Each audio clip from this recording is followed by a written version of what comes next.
TVC, a TV do Correio da Manhã.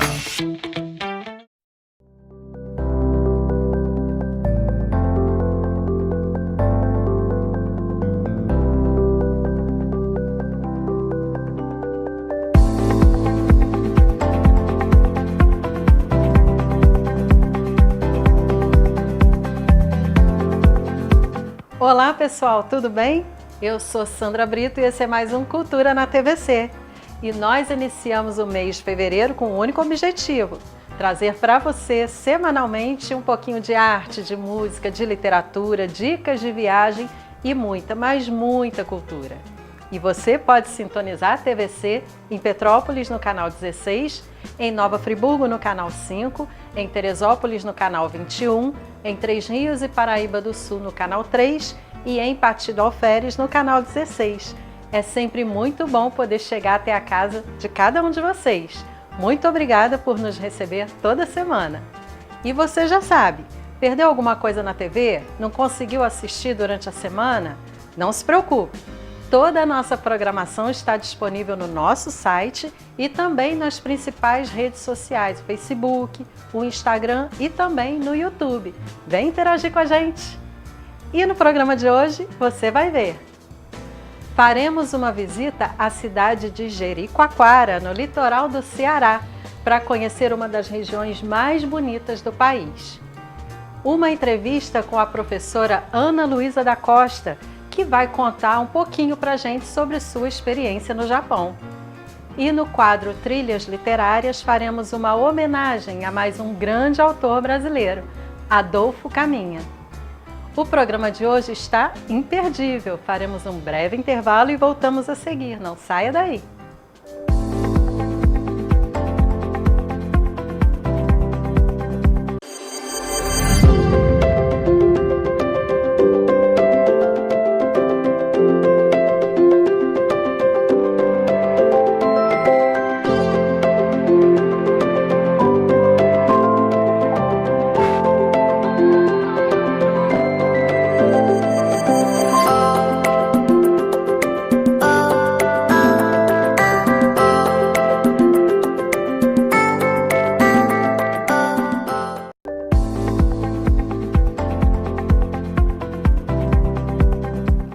Jericoacoara, ou para os íntimos apenas Jeri, é um dos destinos nordestinos mais cobiçados por viajantes do mundo inteiro nas últimas décadas. A vila, localizada a cerca de 300 quilômetros de Fortaleza, mais precisamente na cidade de Jijoca de Jericoacoara, é um lugar pacato, com ruas de areia e cenários bucólicos, ideais para quem quer descansar e renovar as energias. Antes escondida entre dunas, lagoas, mangue e o mar, Jeri era uma simples vila de pescadores, de difícil acesso e sem nenhuma estrutura. Mas hoje, o cenário simples ainda se faz presente. A vila tornou-se moderna, repleta de hotéis e pousadas, além de restaurantes e bares que agradam até mesmo os turistas mais exigentes. Nós estivemos por lá e queremos convidar você para fazer esse passeio. Bora com a gente? E hoje vamos conhecer um pedacinho de Jericoacoara, um verdadeiro paraíso entre dunas e lagoas.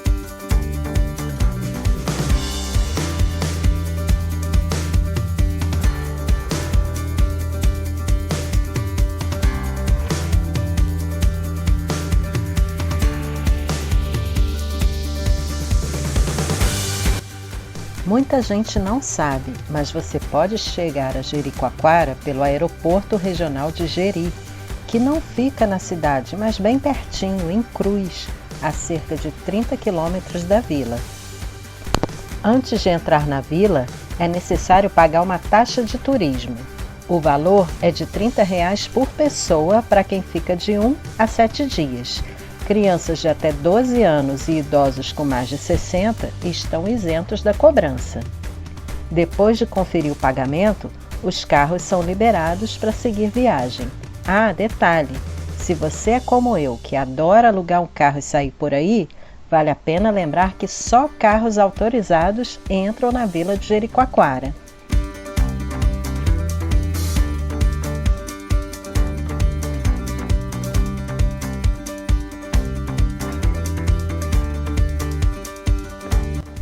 Na vila, as ruas mais importantes são a principal, a do Forró e a de São Francisco. Tudo é bem próximo, você percorrerá toda a vila a pé em poucos minutos. E não se esqueça, visite todos os becos de Jeri. São uma graça e ali você encontra um pouco de tudo, bares, restaurantes, lojas. Com certeza você vai adorar.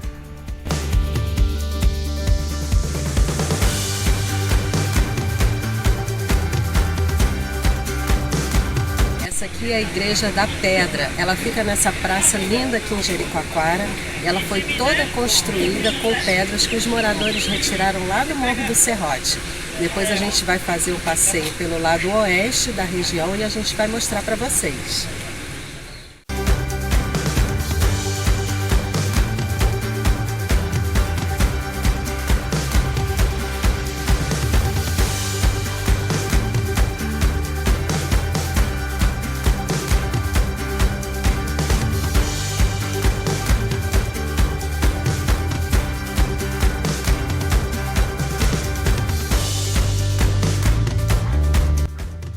Nós tiramos um dia para fazer o passeio de Jeri do lado leste. E no lado leste nós visitamos a Árvore da Preguiça, a Praia do Preá, o Buraco Azul, a Lagoa do Paraíso e, claro, a Pedra Furada. Todos esses são lugares lindíssimos que valem a sua visita.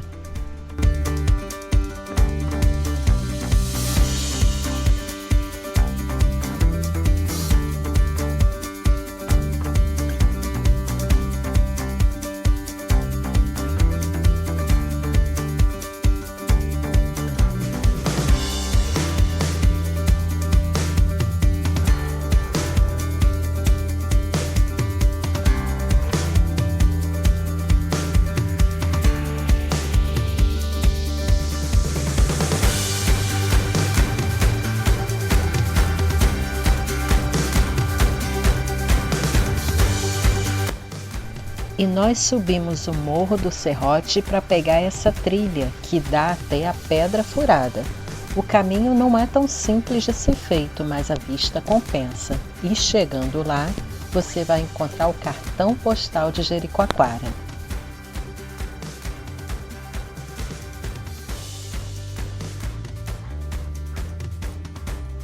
No dia seguinte, nós fizemos o passeio do lado oeste, que começa com uma visita ao Rio Guriú, que é o berçário dos cavalos marinhos. Vale muito a pena fazer esse passeio de barco.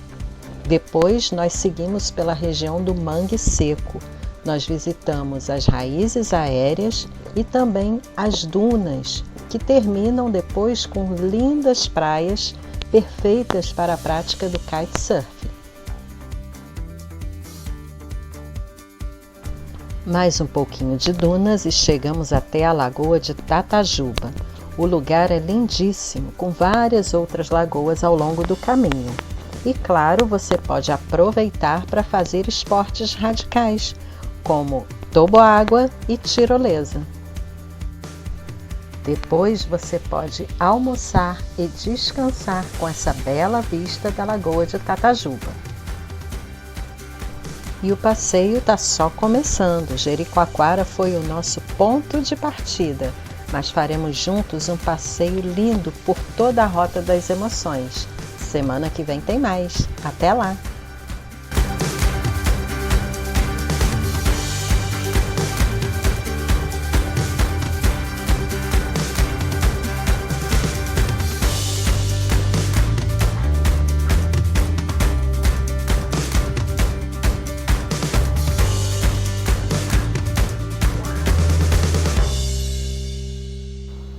A nossa entrevistada de hoje é Ana Luísa da Costa, uma professora de Geografia aqui de Petrópolis, que além de ser uma profissional muito dedicada e talentosa, tem uma experiência fantástica para dividir conosco sobre o tempo que passou no Japão. Seja muito bem-vinda ao Cultura na TVC, Ana Luísa. É uma alegria imensa poder receber você em nosso programa. Oi, Sandra, tudo bem? É um prazer imenso estar aqui com você e poder compartilhar minha experiência. Ana Luísa, eu sei que você adora viajar e, com isso, conhecer diferentes culturas. Imagino que sua vida profissional tenha sido, inclusive, um fator a mais para despertar a curiosidade acerca desses novos horizontes. Mas você sempre teve esse intuito de estudar fora, visitar lugares e agregar conhecimento em sua bagagem acadêmica e cultural? Sim, Sandra, eu sempre tive esse intuito, mas não para o Japão. Não só por ser professora de geografia, mas também por gostar muito de estudar idiomas estrangeiros, eu sempre tive essa vontade de fazer um intercâmbio.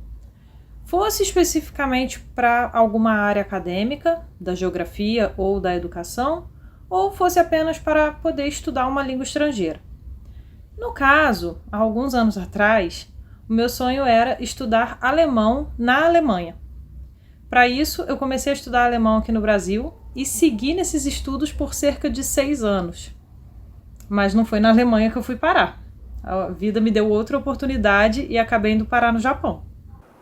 Falando mais especificamente sobre o Japão, você já nutria o desejo ou o sonho de conhecer esse país? Conte pra gente como que o Japão começou a fazer parte de sua vida. Então, Sandra, eu nunca tive uma vontade específica de ir para o Japão. Como que isso tudo aconteceu? Um belo dia eu vi na minha caixa de e-mail uma oportunidade de bolsa para professores do ensino básico, ou seja, ensino fundamental ou médio. Pois bem, e aí eu li todas as especificações necessárias para essa bolsa lá no Japão. O limite de idade, a formação mínima, o tempo de sala de aula, dentre outros critérios. E aí eu percebi que o meu perfil se encaixava para ser candidata a essa vaga. Não era o que eu havia pensado para minha vida, como eu disse, eu queria estudar alemão na Alemanha, mas eu enxerguei ali uma oportunidade de conhecer um outro país. Isso, para quem gosta de aprender língua estrangeira e para quem é professor de geografia, é um prato cheio, E acredito também que isso seja prato cheio para outros professores de quaisquer outras áreas, desde que a pessoa tenha vontade e aptidão, claro. E como que foi sua experiência em um país tão distante e com uma cultura tão diferente da nossa? A adaptação foi difícil? Como foi a barreira linguística e o que mais chamou sua atenção enquanto estudante em terras estrangeiras?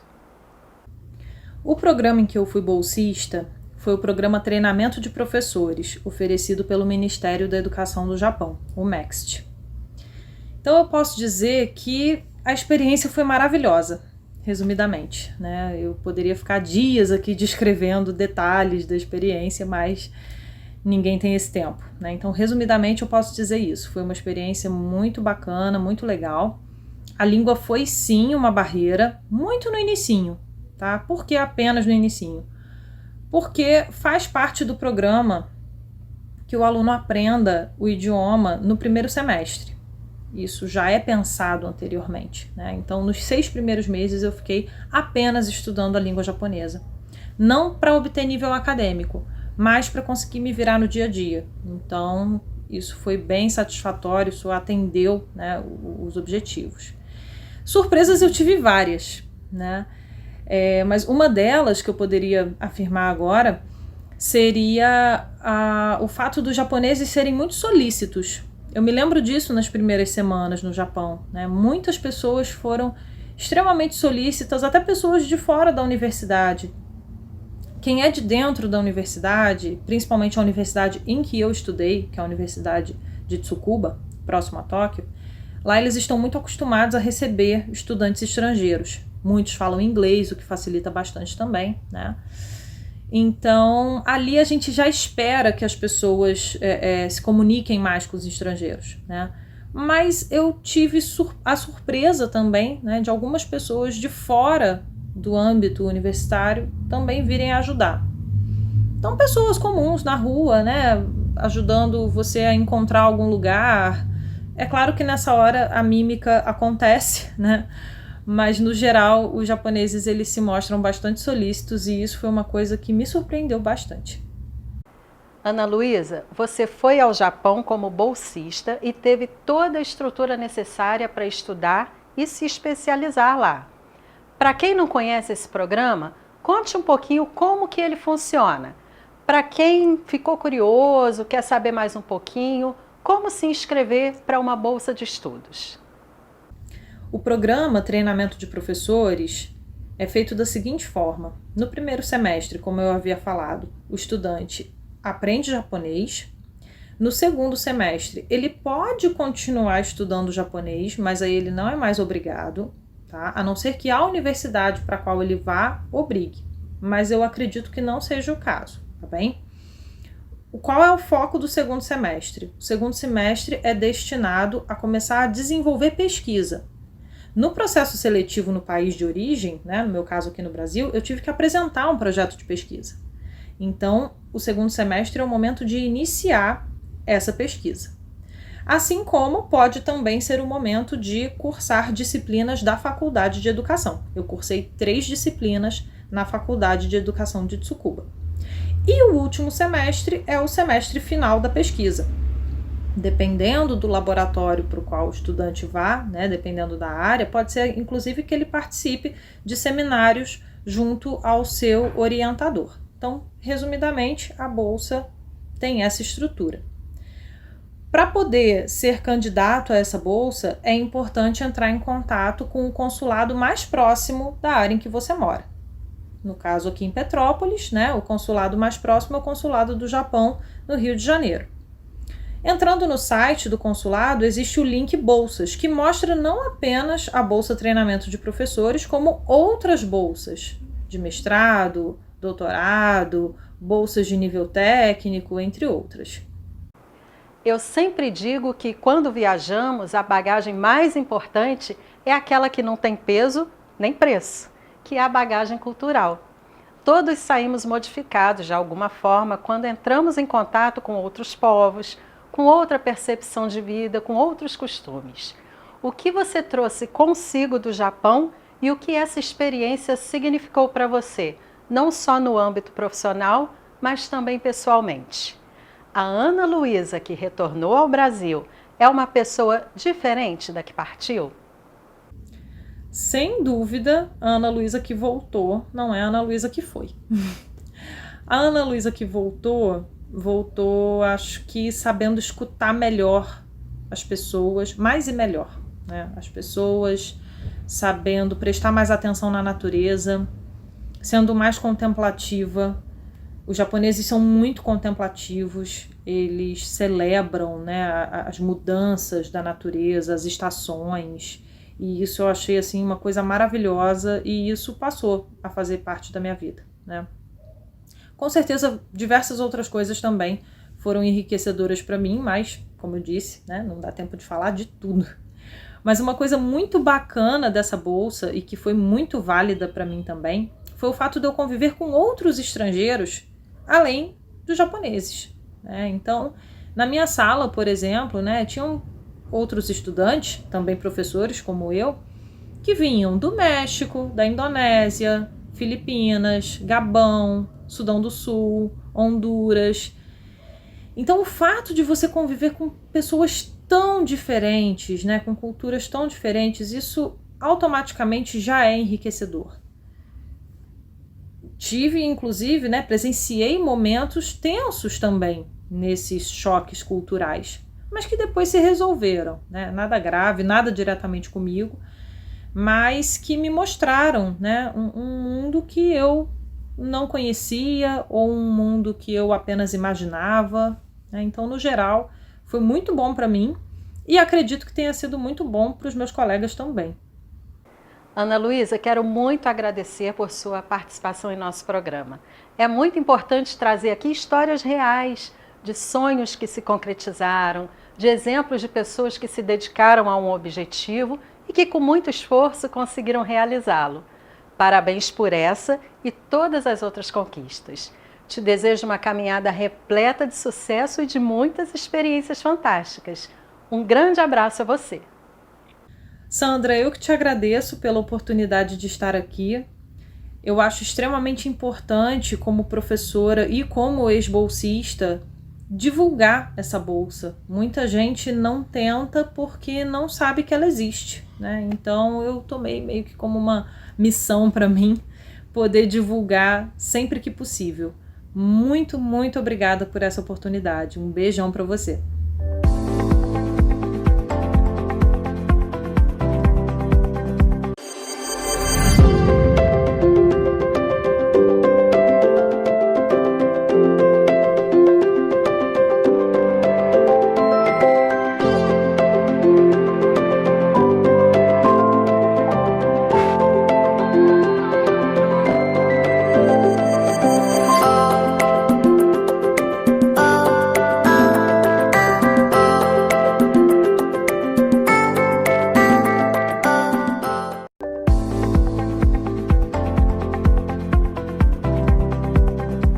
E chegou o momento de conhecermos mais um grande nome da literatura. É hora de mais um Trilhas Literárias.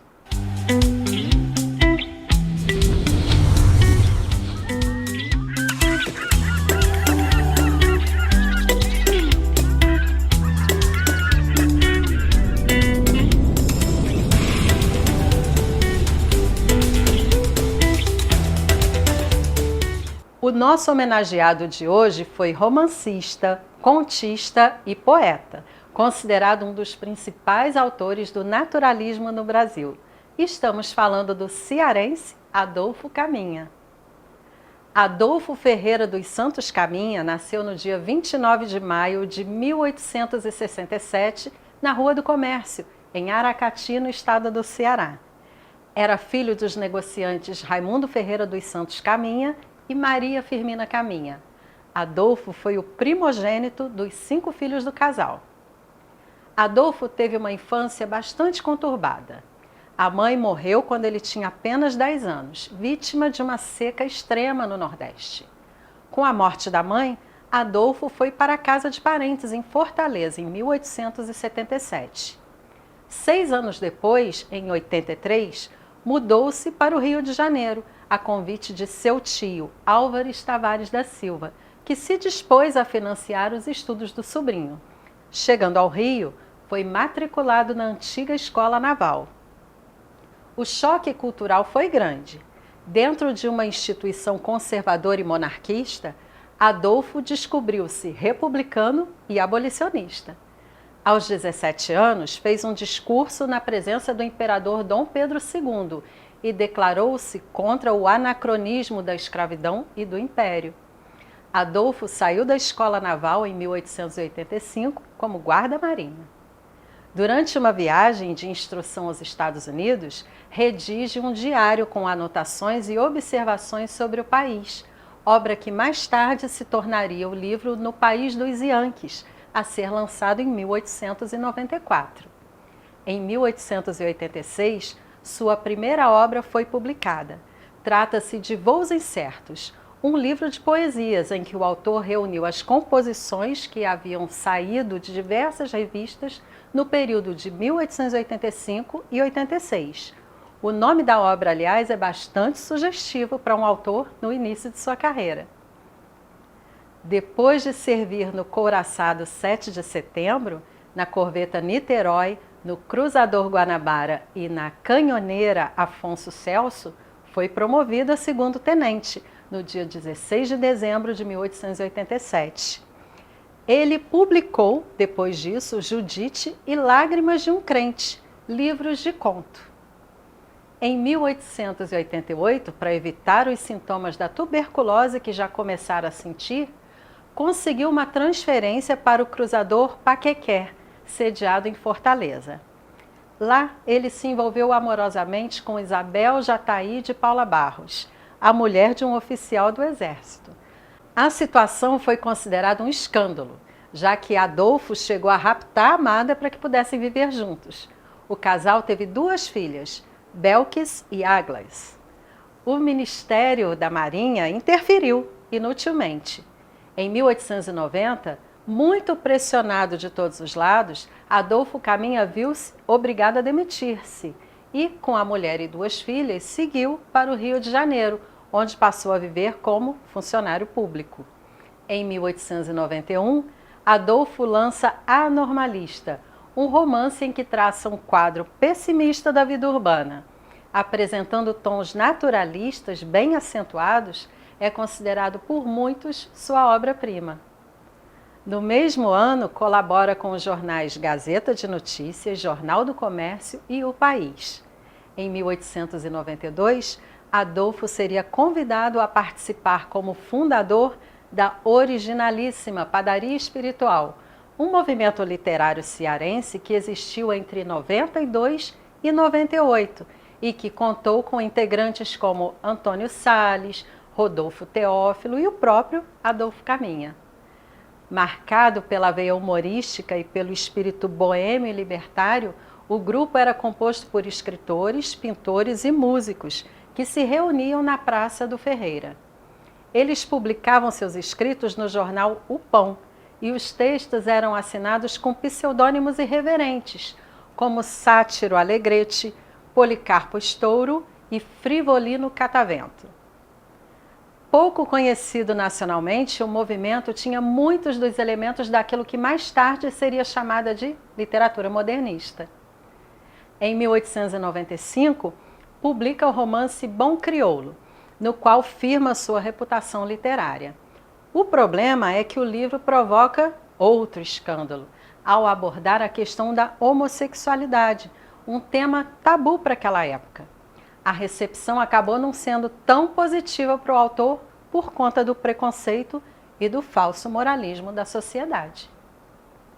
No mesmo ano, publica suas cartas literárias, que saíram primeiro nas colunas da Gazeta de Notícias, da qual era colaborador. As cartas traziam um esboço de 2 obras, Ângelo, um estudo psicológico, e O Emigrante, um romance de costumes cearenses. Infelizmente, Adolfo não conseguiu concluir os 2 livros por conta da saúde. Em 1896, ano em que fundou o semanário Nova Revista, publicou o romance Tentação. Nessa época, o autor já enfrentava um grave problema de saúde, como dissemos anteriormente, ele sofria de tuberculose. Atormentado pelas dificuldades financeiras e debilitado pela tuberculose, morreu precocemente, aos 29 anos, em sua casa no Rio de Janeiro, no dia 1º de janeiro de 1897. Deixou inacabado esses 2 romances que eu citei, O Ângelo e O Emigrado. O conjunto de sua obra, denso, trágico e pouco compreendido na época, é hoje fonte de estudos para muitas gerações de leitores. E vamos ler juntos um trechinho do que diz Adolfo sobre o ofício do escritor. Na obra de arte, a perfeição só se adquire por meio de um trabalho penoso, mortificante, cheio de desesperos, que vai desde o simples esboço, rápido e nervoso, até a forma definitiva, serena e límpida, através da qual não se percebam as agonias do artista na luta pela realização do ideal estético. Adolfo Caminha. E claro, fica mais uma sugestão para que você possa conhecer mais esse grande nome da nossa literatura. E você, quem gostaria de ver em nosso programa? Deixe-nos sua sugestão. Na próxima semana estaremos de volta com mais um Trilhas Literárias. Até lá!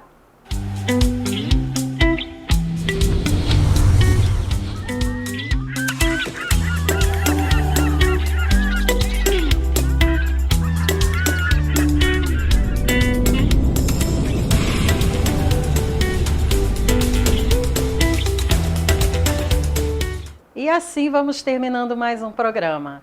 Muito obrigada a todos pelo carinho e também pela audiência. Nos vemos, se Deus quiser, na próxima semana para mais um Cultura na TVC com Sandra Brito. Até lá. Tchau, tchau.